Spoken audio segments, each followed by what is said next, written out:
probably wouldn't have been this person I am today without those injuries. And I mean that in a good way. I was able to learn a lot about myself and, practice that perseverance and just all these different things that people talk about whenever you hit hard times. So I was able to prove to myself, it's like, yes, like I can go through tough things and not quit.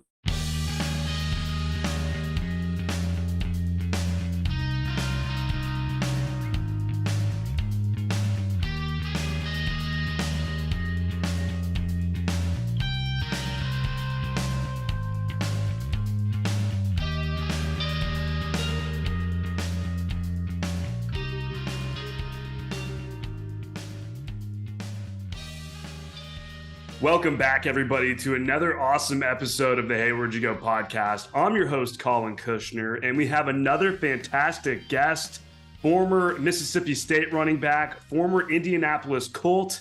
He's an engineer now. We're going to get into that a little bit later on in the pod. It's Vick Ballard. Vick, how's it going, man? It's going pretty well, man. I can't complain.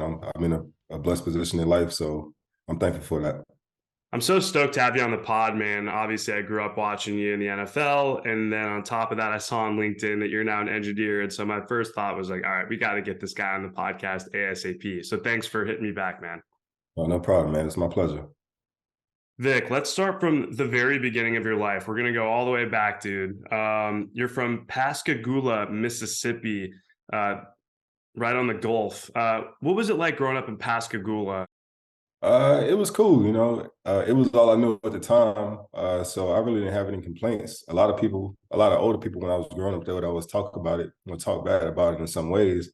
And I loved it. I was like, I don't see what they're talking about. Especially when I got to high school and I got a little freedom.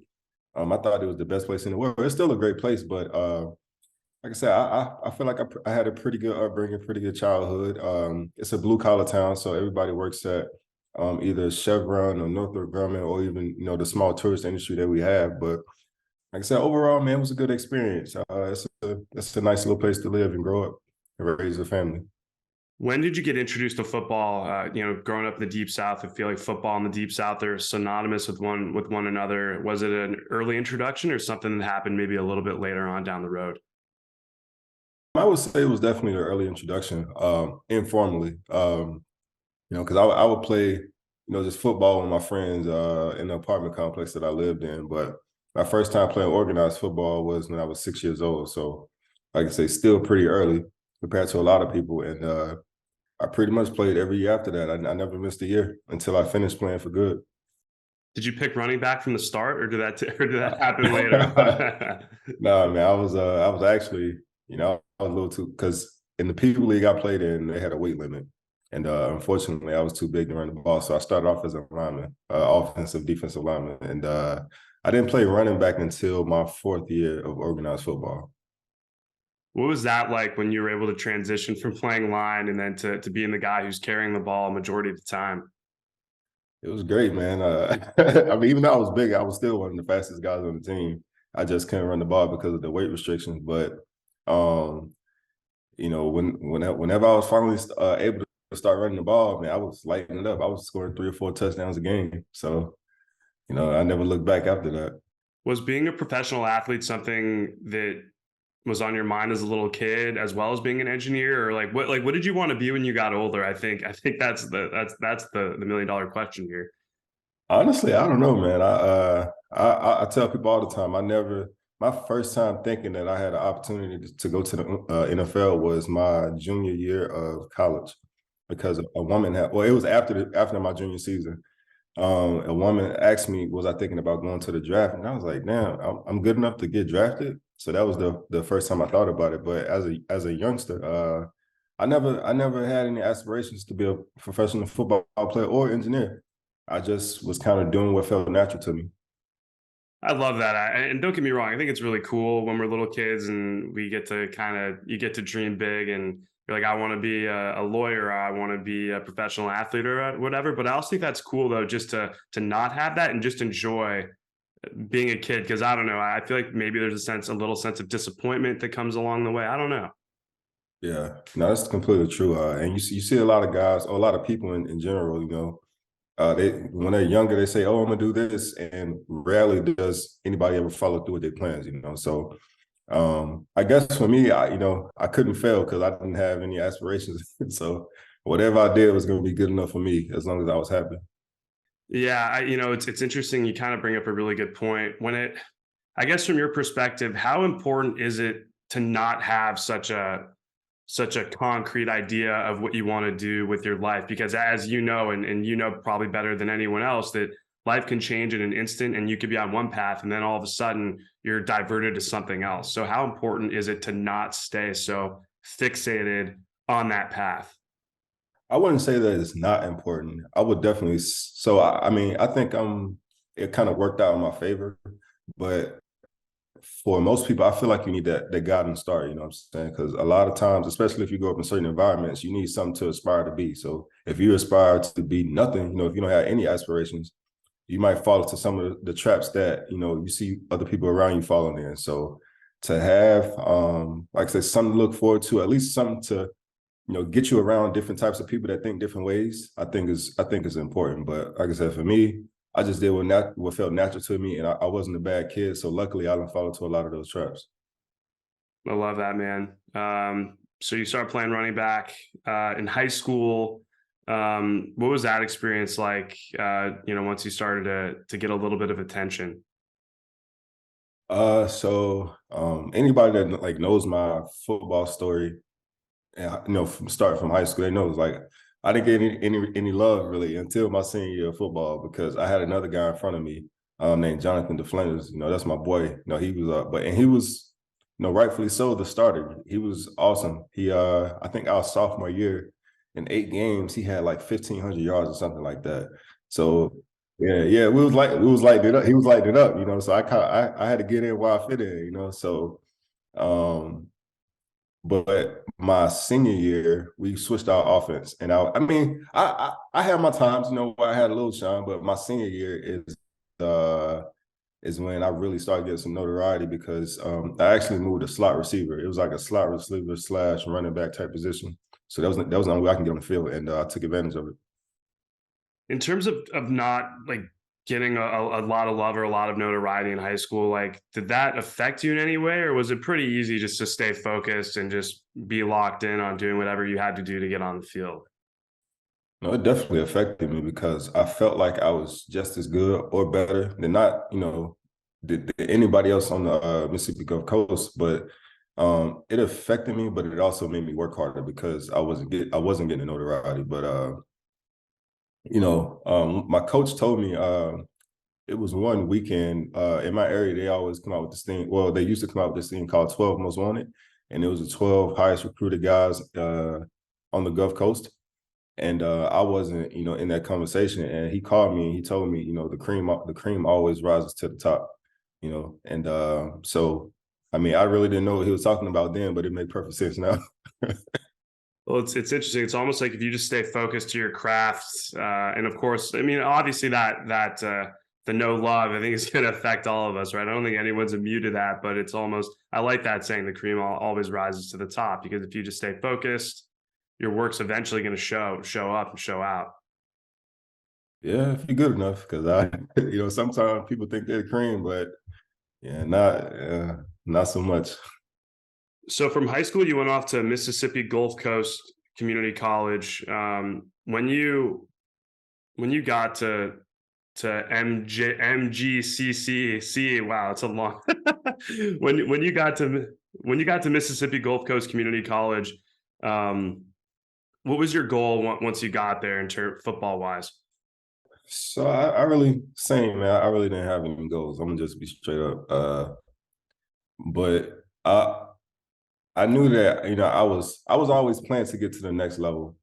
In certain ways, but the way who I am as a person, if I'm doing something, I'm gonna try to be the best at it. It don't matter if I'm playing football. It don't matter if I'm doing engineering school work or sweeping the floor. I want to be pretty proficient at what I'm doing. So um, when I got to Gulf Coast, we call it Gulf Coast or PERK for short. When I got to Gulf Coast, it was no different. I just wanted to be the best at what I was doing, even though they had me playing out of positions.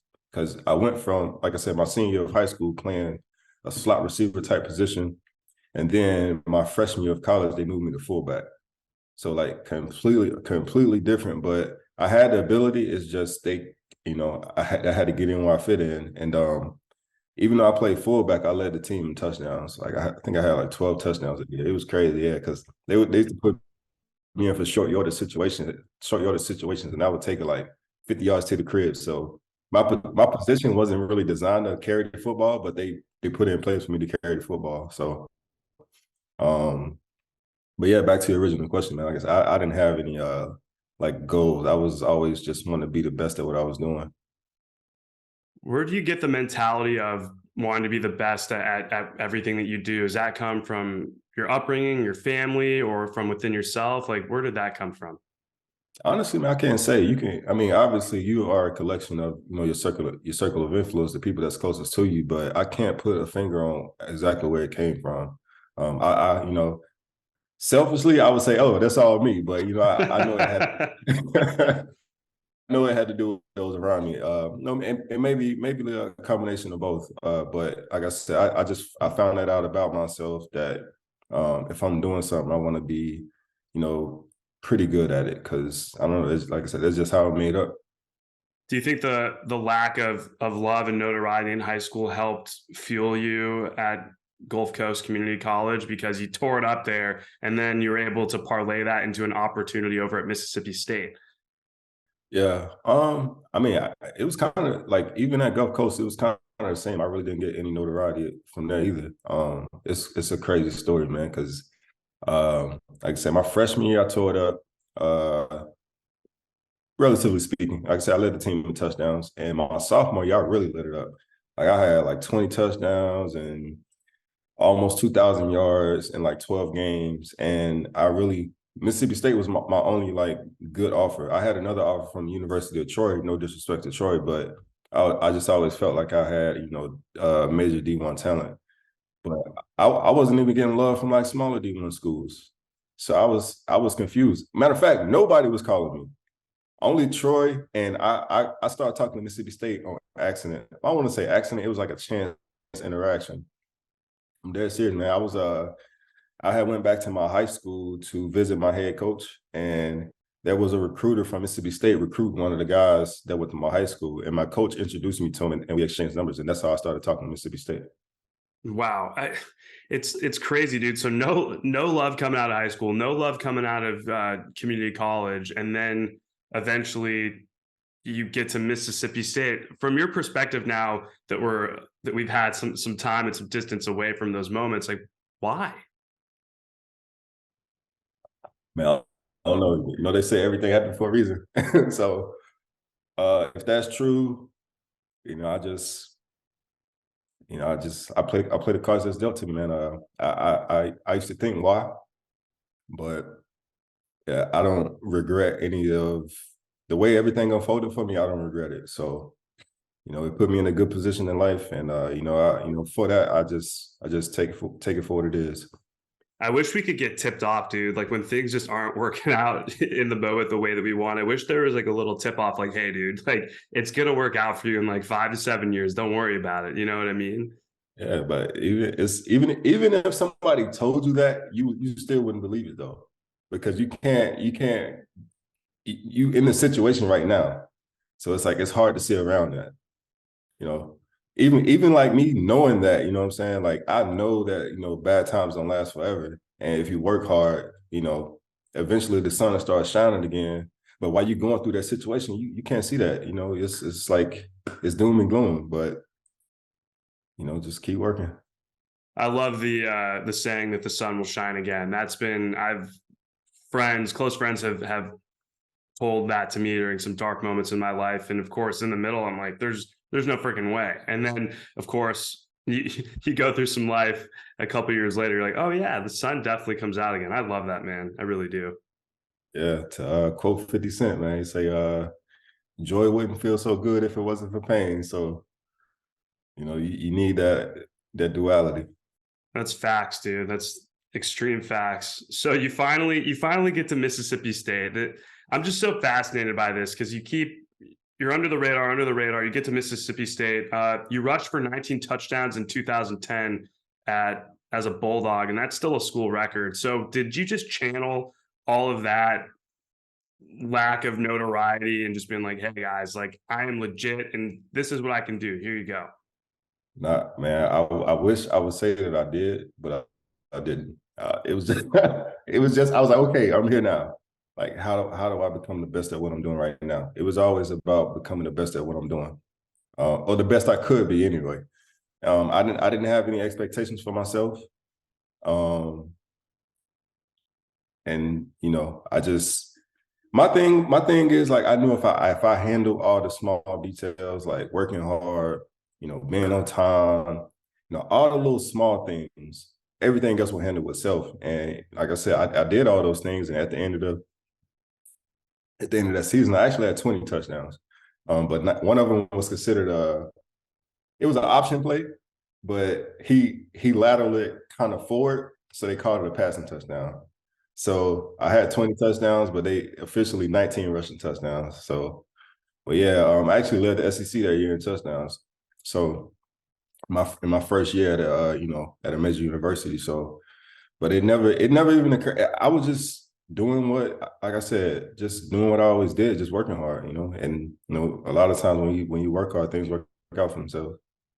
I had a conversation with Marcus Lattimore in a previous episode of the podcast, and he talked about just virtue being enough. And I remember listening to that and playing it back over and over again. And I'm like, it may not work out in the way that you envision, but it's going to work out in some way, shape, or form. Especially like you said, when you're focusing on the small details. Like, what are your thoughts on virtue and hard work being enough? I believe it, because like you just mentioned, it might not work out the way you want to, but if that's the way you live your life, like those are things that will enable anybody to be successful, like taking care of the small things. Even if to get, I guess, scientific, or not, no, I'm not even gonna get scientific because like I said, I it's like I can bounce stuff off in football terms and engineering terms now. But how they say the devil's in the details, that's so true in every phase of life, man. And it's like like the small things tell the big story. So like I said, that's true everywhere in life. So however that hits your brain, you know, it's success works on principles. And I think that's one principle of success, taking care of the little things. I love it though, dude. The small details. I mean, in some ways, I mean, in a lot of ways, I love your approach to all this because it's simple, but it's hard. It's hard to enact because you think about all the outside noise and all the other stuff that's happening around you. It's really hard to kind of put those principles in play. But if you can stay focused on being the best at what you do, and obviously working on those small details, I mean, it's going to pay off. Again, maybe not exactly how you envision, but in some other way that will come to fruition at some point. Yeah, this one guy that I think of. He embodies this, more than anybody who I feel like I've ever came across. So my rookie year was this wide receiver from Stanford. He played with Andrew Luck, same as Griff Whalen. So Griff wasn't the most gifted athletically, but he was smart as hell. And I feel like he always paid attention to detail. Like he wasn't going to be in the wrong place at the wrong time. He was going to do his assignments. He was going to have his alignments right. It's like he handled all the small things. And for that, he had a pretty decent career, for somebody who wasn't as gifted athletically, relatively speaking, we're in the professional football league, so a national football league. But I always admired Griff for that because I was like, man, this guy, like I say, not super athletic. And I think he was a walk-on at Stanford, to be honest, if I remember correctly. Maybe not. I don't know. I don't want to discredit his ability, but I just, like I say, he wasn't the fastest, that's for sure. He couldn't jump the highest, just kind of a short white dude, but he made it work for himself. So I think I think he embodies that for sure. That's such a valuable lesson. I asked somebody who played for Bill Belichick, like, what was it like playing for Bill Belichick? And I thought it was going to be just like this absolute, just he was this and he was this. And apparently he said it was the easiest thing in the world. He's like, because on every single play, he would say, I need you to go hit this person's left shoulder. And that's it. So apparently it was like the tiniest minute detail, but it paid off. Yeah, I mean, like I said, man, it's true everywhere. The 2012 NFL Draft, you were picked in the 5th round by the Indianapolis Colts. What do you remember the most about that day and moment? Oh man. So I felt like I wasn't going to get drafted because, like, I was thinking, okay, on the high side, I was thinking 3rd round. You know, sometimes it be guys who, I don't know, they might think 5th round, but they get drafted in the 1st or 2nd. You just never know. But I was thinking realistically, maybe 3rd round, on the low side, 5th round. So when it got to the 5th round, I'm like, okay. And I still haven't had my name called. And then St. Louis called me and they were like, we still have you on our board, but in the case that we don't draft you, we still want you as a free agent. So that was a pretty discouraging call for me at the time, because, being drafted is like, it means a little bit, but not much. So like I said, they called me and they hung up. And at this point, I'm like, man, I got all my family, it's all my friends, and, I want to share this moment with them, receiving that phone call and getting drafted. And I'm thinking that it probably won't happen. And maybe like 20 minutes after that call, right now, it's getting to the end of the 5th round. I'm like, man, I was thinking to myself, from 3 to 5, and I'm at the end of 5, I still haven't got a call. And then my phone rings. And I told my cousin, I was like, man, answer the phone for me, because I was over it. I'm like, man, I'm about to enjoy my family and friends. Like, if somebody called me, they call, but if not, whatever, I'm gonna still enjoy them. So he was like, you sure you want me to answer it? He was like, I think you might want to grab it. So I grabbed it and answered, and it was this woman on the phone. She was like, is this Vick Ballard? I was like, yes. And she was like, can I put you on hold? And I was like, yeah, that's cool. So after I was taken off hold, I think I was on like, they put me on speaker. And I can't remember exactly who it was. I want to say it was Coach Pagano. He asked me, like, how does it, like, oh, would I like to be a coach or something like that? I was like, of course. You're like, let me think about that, coach. yeah. Would I like to be a coach? And that was, that's how I went. And a couple minutes later, my position coach called. So I guess I was able to relax a little bit and get ready to be a coach.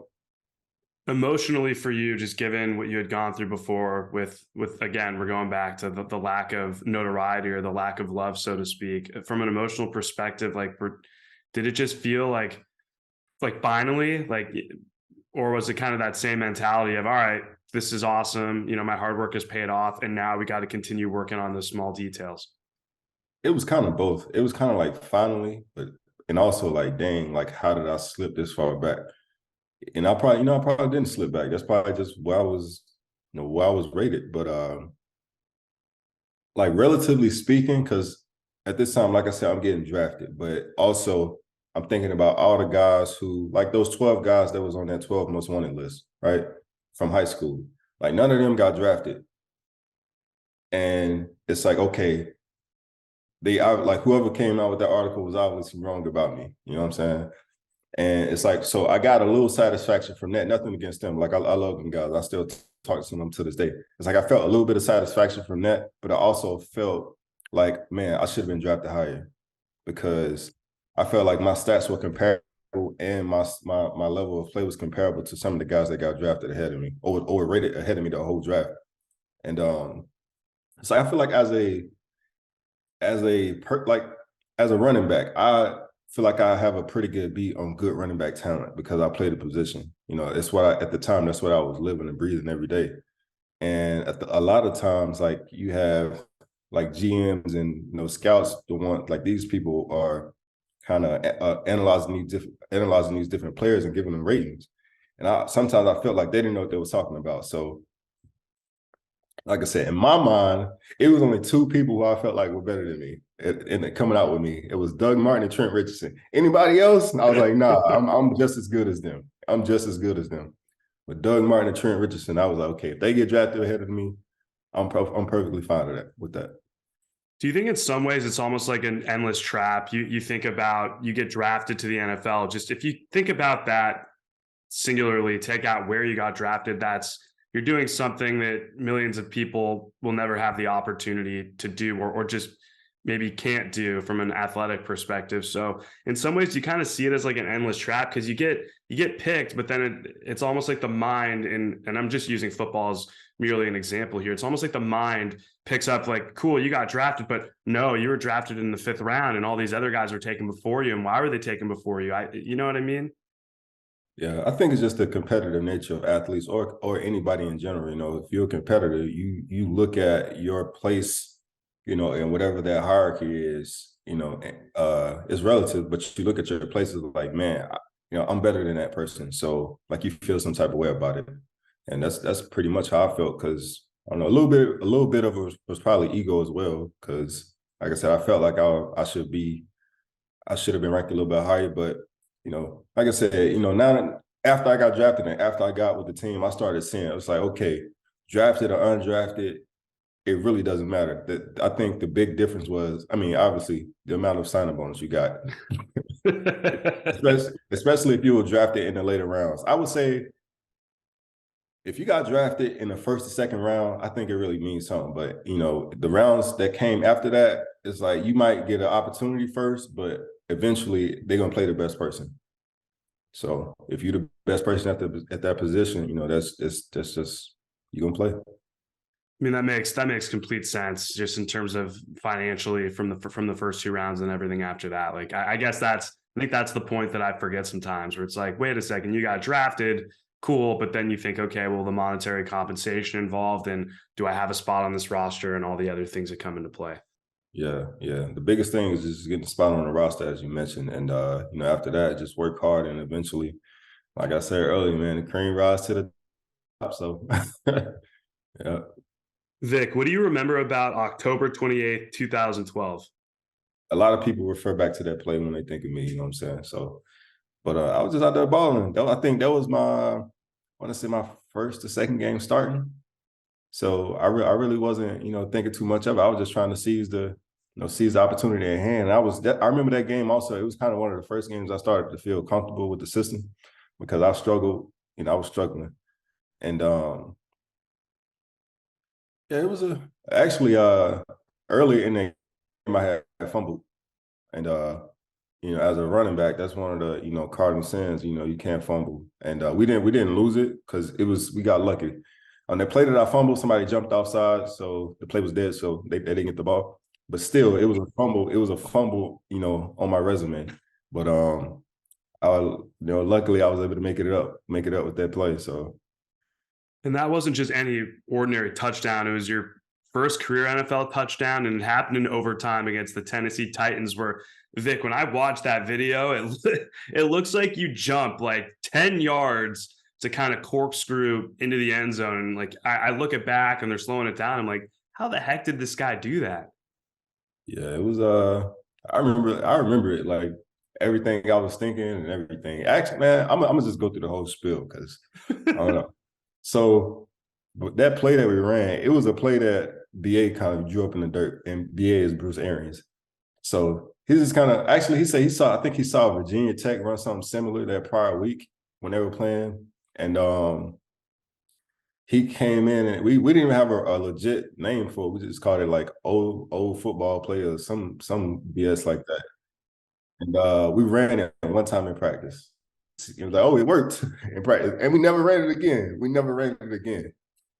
And so now it's overtime, and you know, Luck come in, you know, Luck say, oh, we're running that play from practice. You know, he called it by his name. Everybody looking at each other like, are you serious? We only ran that one time. We're gonna run it in overtime when we're in the red zone. So if you go back and look at the play, like each individual position, like it was a disaster. Like nobody did their job. And it almost didn't work, but you know, Luck got me the ball and I'm running, and I see that I'm probably not gonna make it to the end zone, you know, on my 2 feet. And it was this guy coming in, and I was like, it was one guy kind of chasing me from behind or something like that. And I knew I could probably beat him. Uh, and there was another guy, he was like coming kind of adjacent to me or whatever. And I was like, okay, I think he's going to try to push me out of bounds. So I jumped. And I think if you go back to the video, I think he did try to push me out of bounds. And when I jumped, he kind of grazed me. And that's what turned me over. So at that point, I was at the disposal of gravity. And and whenever gravity did his thing, I came down on top of the pylon. So that's pretty much the story behind it. So cool, man. I love you taking us through like that exact moment in time, because it happens in a split second. It's really cool when you can kind of slow it down for us and take us back. After all these years, you can take us back, step by step. It was the first one, so you definitely gonna remember that first one. Your first season with the Colts, 966 total yards, 3 total touchdowns. You guys went to the playoffs, ultimately losing to the Ravens in the wild card game. From there, the injuries started to pile up. In terms of that first season of work in the NFL, like mind, body, and soul, like what was that like for you having that success? It was like, okay, like when you start talking about like feeling validated, I definitely felt validated at that point because it was nothing else to like. At that point, I didn't feel like I'm at the highest level and I'm playing at a high level at the highest level. Like, what else do I have to prove? It's like, okay, I'm one of the best. So I ended the season feeling like, man, I can do this for a long time. You know what I'm saying? It got easy to me, especially that last game that Baltimore game. I felt like that was probably one of my best games. I mean, like statistically speaking, it wasn't like a great game, but as far as like doing my assignments, my blocking assignments, like not making mistakes, um, just everything. Like I said, I remember I had 10 blocking assignments, and I was 10 for 10 on them, and I had a decent game running the ball. Also, I had like 20 carries for like 90 some yards against the Super Bowl, winners, eventually the eventual Super Bowl winners. So I was like, that's a decent game for a running back. I didn't score any touchdowns, but if I would have scored a touchdown, it just would have been icing on top of the cake. But I said, so at this point, I'm like, yes, like I can do this. Like it's no question in my mind. Like anybody that's ever questioned me in the past, like here you go. Like this is the proof right here. And so that was definitely the top of the mountain for me. But and like I said, I felt validated, but those next couple of years got a little rough. Next couple of years they came got a little rough, man. So I had to face a whole new journey. Yeah, and so that's the thing that I'm so curious about, Vic, is you get that validation, and I love that you use that word, and then all of a sudden the injuries start to pile up. You tore your ACL in 2013, and then 10 months later, after the ACL injury, you tore your Achilles. Um, when you think about the back-to-back devastating injuries you sustained, what do those setbacks represent for you today? Like I said, like I alluded to earlier, it's like whenever you going through something, um, you don't see the end of it, especially when it's a dark time. That was definitely a dark time for me. And you also said something else, like things might not work out the way you wanted to, but they work out in your favor ultimately if you put in the time and effort or whatever. So to me, that's those times were a time where I definitely learned a lot about myself. It was my first time really stepping away from football, so I was able to ask myself some pretty tough questions because a lot of football players they identify with like they identify with what they do. It's like, oh, like I'm a football player. It's like, you're not a football player. You're a person that plays football.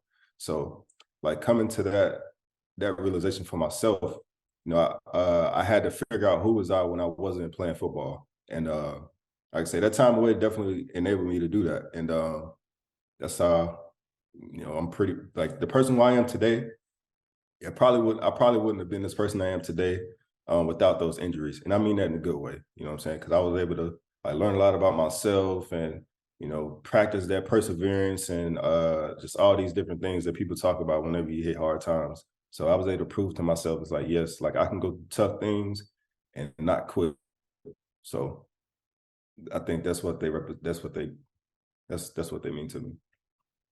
I love that. Kellen Clemens talked about not having your identity wrapped up in football, and he said that Chad Pennington is the one who gave him that message, and he said that was probably one of the most important things that he learned during his time in the NFL. Because, like you said, it's super easy to think that's who you are, and then something happens, you get injured or you retire or just life happens, and then what? And then you have to kind of figure out unravel that if you choose. Because why did you choose to investigate that and not just put that off until after your football career? Or did you feel like you didn't have a choice because you were sidelined back to back?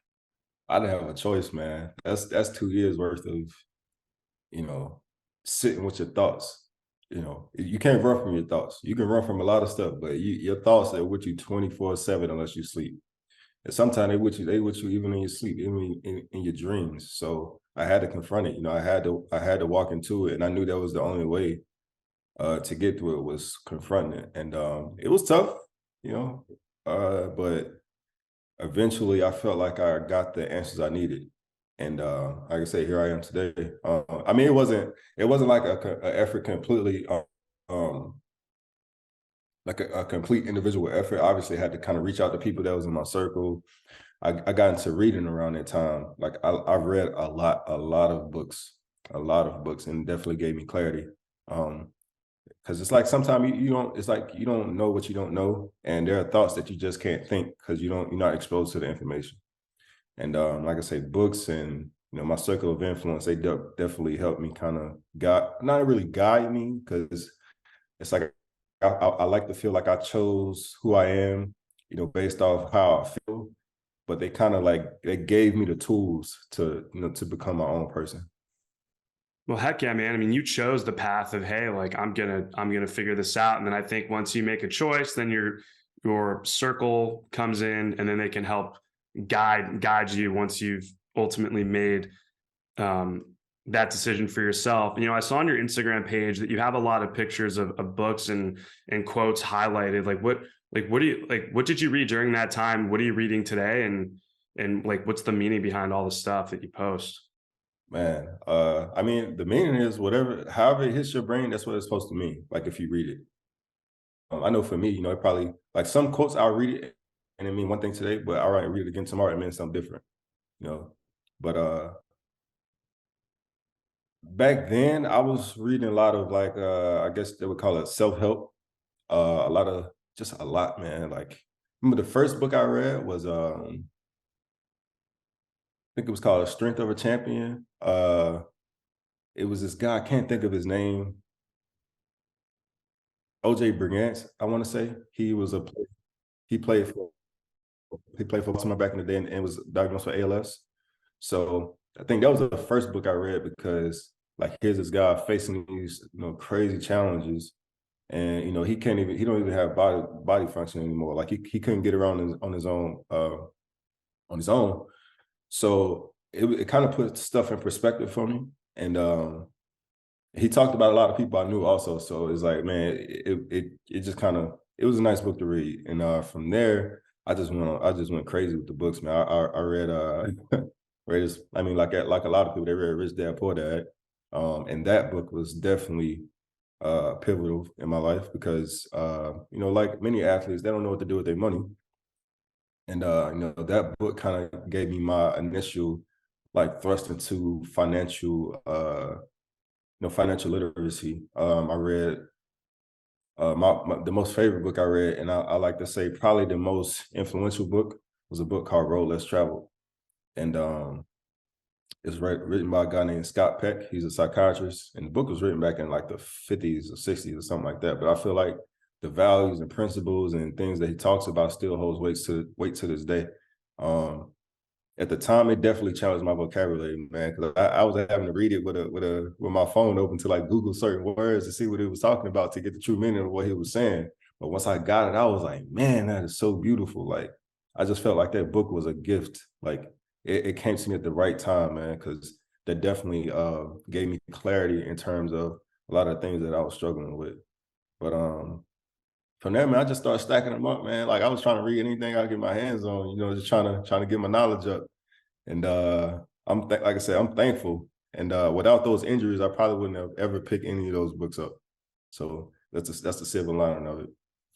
That's so cool, man. I love it when you're going through a difficult time and then you happen to dive into some reading and then you end up picking up like one or two books, maybe right off the top that just resonate, just maybe hit on a lot of the thoughts that are running through your mind. I mean, that it's interesting how that works out sometimes because I've done the same thing. I'll get recommended a book. Like I got recommended this book called The Midnight Library, and it was recommended by a mentor of mine. And there's this quote, you can choose choices, but not outcomes. And for whatever reason, that just like opened up my entire world. Like I wish I could tell you why, but I really don't have like a tangible um, explanation for it. It's crazy.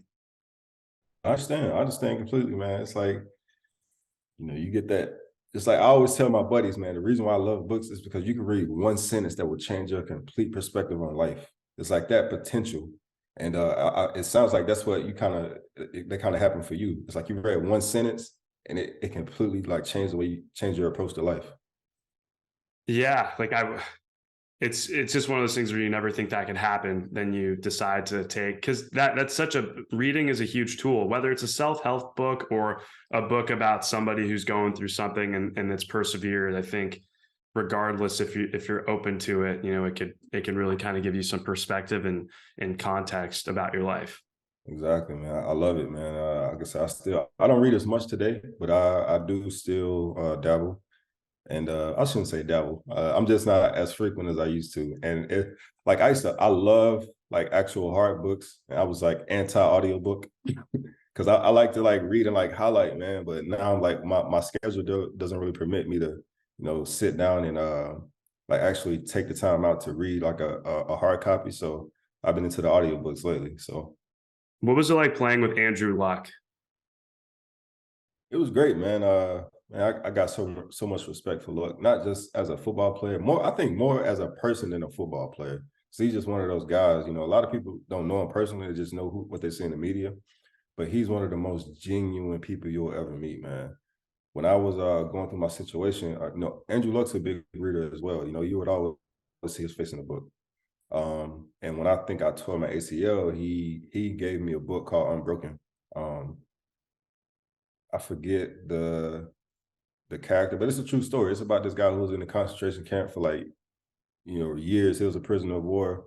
And basically talked about all the BS he had to put up with, but he was like, regardless, he didn't let any of that break his spirit. And eventually he came back home and even got the opportunity to like meet the guy who was like doing all this stuff to him. But the guy declined it, you know what I'm saying? It's like, but long story short, he didn't hold that bitterness in. But like I said, the story was about perseverance. And like just even thinking of me to like, give me that book, that says a lot about him as a person because nobody else on the team did. They tell you cliche stuff like, oh, it's gonna be okay, oh, just keep working hard. But it's like he actually like gave me a gift that said, look, like it's gonna be cool, you know what I'm saying? Like gave me something that represented perseverance. Um, and my locker was right next to his, so I got to see him a lot, talk to him a lot. Um, so yeah, he's like I said, great dude, man. I can't say enough about him. That's really cool, man. That somebody, yeah, because it's easy to say, yeah, dude, you'll be good. You're gonna rehab, you'll be fine. But how cool is that to get something else saying, hey, like read this, check this out. Like this might change your perspective, open up your eyes, give you some context. I mean, that is a beautiful thing, man. Exactly. And at the time, it's crazy how everything kind of works because that's around the time I had just got into reading. And it's like I said, I wasn't a reader before that, but it's like I'm definitely, after that, I was definitely a reader and I read the book. And actually, it's crazy too because soon after the movie came out, it's a movie about it. It's like right after the movie came out, it had to be like 2013, 2014, the movie came out about it. So I went and watched the movie right after I finished the book. Just like everything kind of lined up. And I said, it was definitely, it was a beautiful story and a beautiful gesture by Luck, like you said. Yeah, I'm really happy that he reached out and more than just words to during that time for you. Vic, I don't want to run out of time here, man, because I could talk to you about so many different angles. Once you walked away from football, Did you know you wanted to be an engineer, or was there kind of like a little bit of a dead period where you're like, oh, I have no clue what I want to do? Like, how did this all come to fruition here? So whenever I graduated high school, you got, they ask you, what do you want to do? What do you want to study in college? So I was always working on cars and stuff like that. I was always watching those TV shows. They say it used to be a network back in the day called Spike TV. Oh I don't know. yeah. Yeah, yeah, man. I haven't heard Yes. anyone say that in a long time. Right, Whoa. right, right. And so on Saturday mornings, they would always show like I forget the name of the shows, but it was basically these car shows. I used to love those car shows, man. And so I was like, you know what? I think I want to be a mechanical engineer. Because I like doing stuff like that, And it was, a little bit of it was me just not really understanding what a mechanical engineer was, because we don't sit around and work on cars all day. But it's more so a mechanic. But yeah, so when I got to Gulf Coast, I told them I want to be an engineer. So they put me on the engineering track, taking all the different maths and things like that.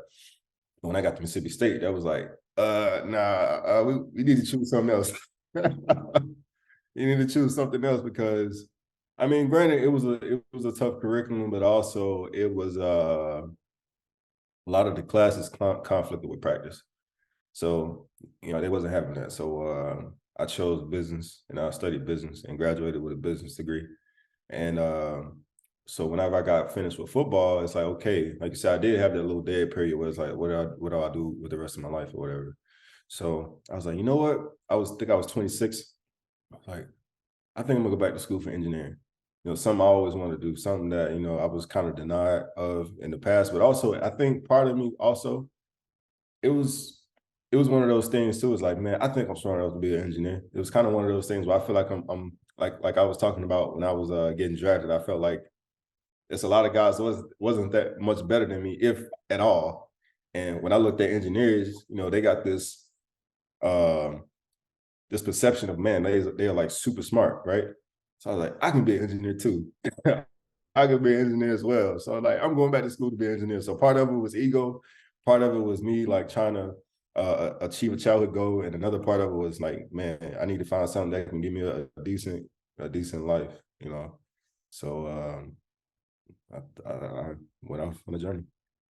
The trifecta. That's so cool, man. Because when I saw that LinkedIn article that you're an engineer at Lockheed Martin, and for those that don't know, Lockheed Martin is a global security and aerospace company. I used to work across the street from a Lockheed Martin, so my brain was just like, "Oh my god, that is the coolest thing." I got to talk to Vic to just see how this all kind of came to be.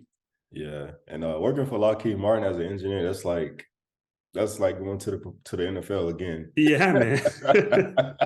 For those that don't know, it's definitely like one of those jobs that you definitely aspire to be. Lockheed can basically choose who they want to. Like they can choose the best of the best, just because it's hard to get in Lockheed. When I was getting onboarded, there was this woman that said somebody had applied to Lockheed 19 times before they even got an interview.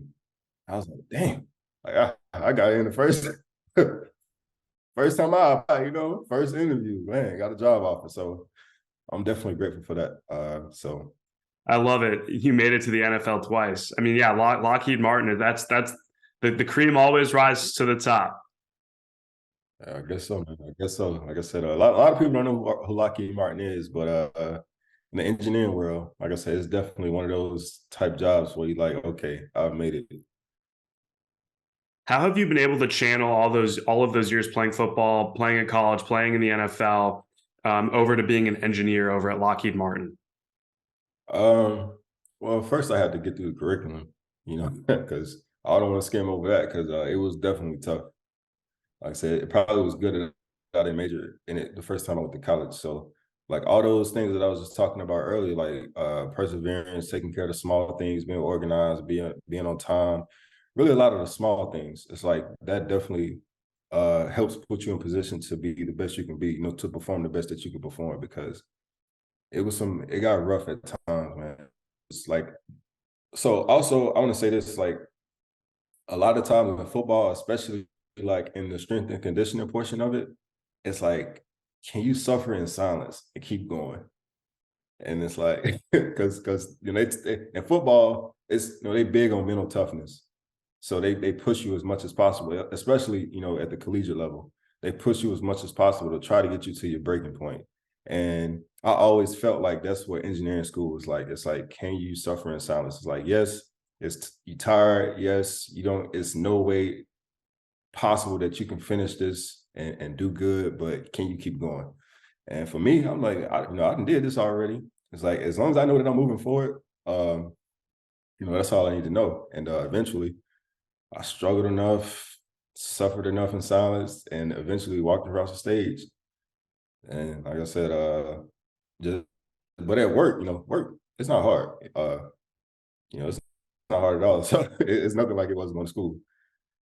It's almost like in some ways your NFL career was preparing you for this next chapter, especially with the keep going. Just to kind of stick on that aspect, and this actually is the perfect transition. A family friend of mine who's helped me through some difficult times in my life, he always said, keep going. And he still says it to this day. And the craziest thing in the world, Vic, is that mantra, keep going, has been the main catalyst for me being able to push through my life, through some difficult times. How important, even though it's very simple, is it to just keep going?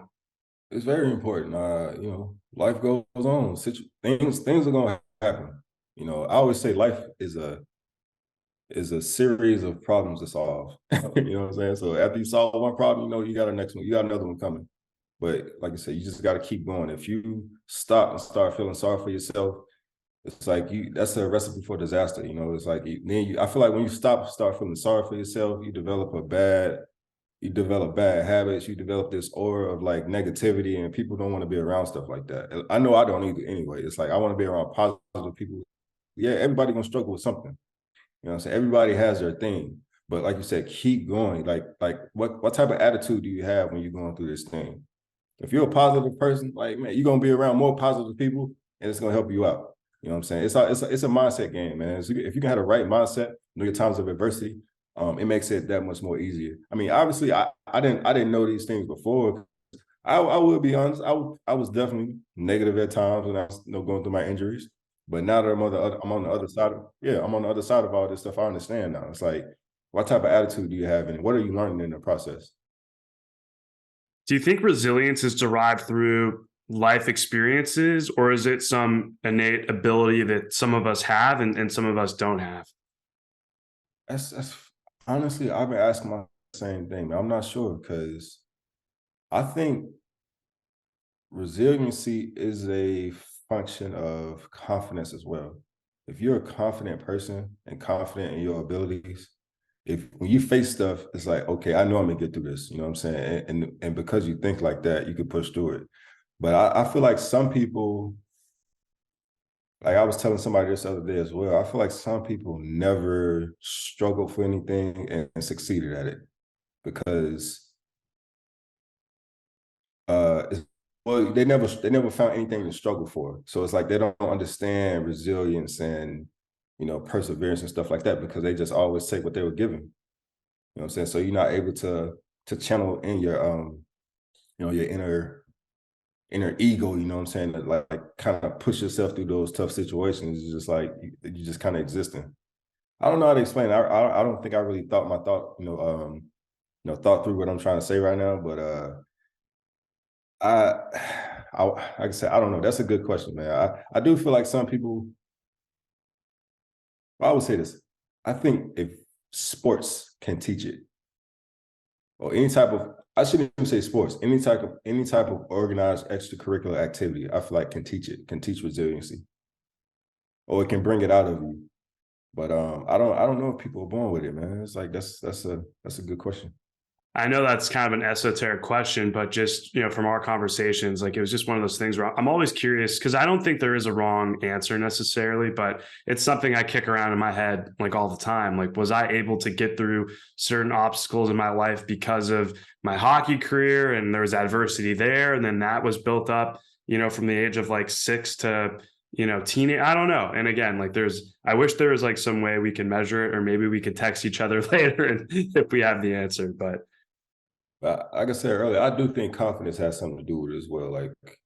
Because like I said, if you're a confident person, and if you're confident in your abilities to overcome anything, it's like, okay, I know I can get through this. And you, because you feel that way about yourself, you're gonna be resilient. You're gonna persevere. You're gonna have all these things that gets you through that issue. Yeah, some people say that there's like this like inner whisper, so to speak, or like inner voice that's just, which I guess kind of piggybacks off that confidence, saying like, hey, like you, if you lose a loved one, of course you're extremely sad and your whole world is shattered. But at least for me, there was always like an inner voice during that time in my life. It was like, you got this. And I think that kind of hits perfectly on the confidence aspect that you just talked about. It's crazy, man. It's a crazy world. All right, two more questions, and I'll let you go, man. Um, your Twitter bio says just a guy, and your Instagram bio says just a guy living life. I know you're laughing, dude, but I found both of those to be extremely humanizing because most of the times in people's like bios on social media, it's like 8-time Emmy winner, 9-time Pro Bowler. It's always these accolades that are very surface level, and it's the outer shell of who we are.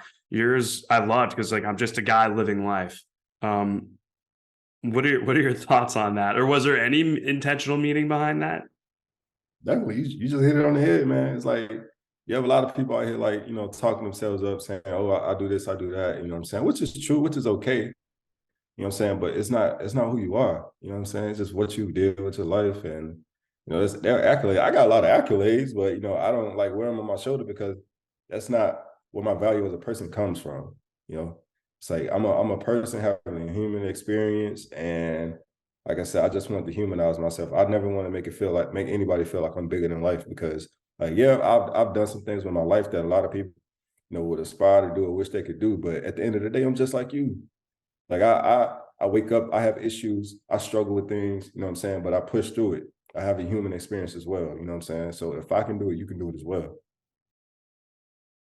That's such a powerful message, especially not just for athletes. I mean, it's not just athlete centric, but I think sometimes I think that's why I get so annoyed when during the NFL draft when you have the evaluators, the analysts, evaluating y'all because it's freaking dehumanizing, man. It's like, well, like it's all about like is he tall, is he short, what's the hand size, what's his like vertical, and I think it's such a, and again, like it's such a turn off to me just as merely a viewer. I can only imagine what it's like to be, that man or woman in that situation, just being evaluated up the wazoo when it's like, yo, I'm just a regular human being too, and I have problems. I put my pants on with, the same way you do. I don't know. Yeah, I mean, to their defense, not really a defense, but it's like, okay, if I'm gonna invest millions of dollars into this person, like, okay, I wanna know what I'm getting myself into. But at the end of the day, the film's for itself, man. You don't need to take all these weird measurements and things like that. It's like, why do you care what my hand size is? You saw my film, I can catch the ball. Like, okay, weight, that's one thing. Like, you don't want anybody coming in super heavy overweight, but like hand size, all these weird measurables, like how long is my arm or whatever, man. It's like, look, just go pull the film up. Do I produce or don't I? That's all you need to know. That's it, man. Vic, do you miss football? Man, a lot of people always ask me this question. I definitely miss parts of it. When I see like my teammates doing good, big things, I'm like, man, part of me wish I was there, like able to like still fight and gather these accolades. Like Dak Prescott, he just won the Walter Payton Man of the Year. I was at Mississippi State with him. Fletcher Cox and Darius Slay, they're getting ready to play in the Super Bowl for the Eagles. So it's like these are guys, like I said, I still next to, and I still me Darius and Fletch and a couple other guys. We're still in the group message, so these are still guys I interact with. And it's like I would be lying if I didn't say I didn't miss like being able to, I guess I'm gonna tell you what I do miss. I do miss football.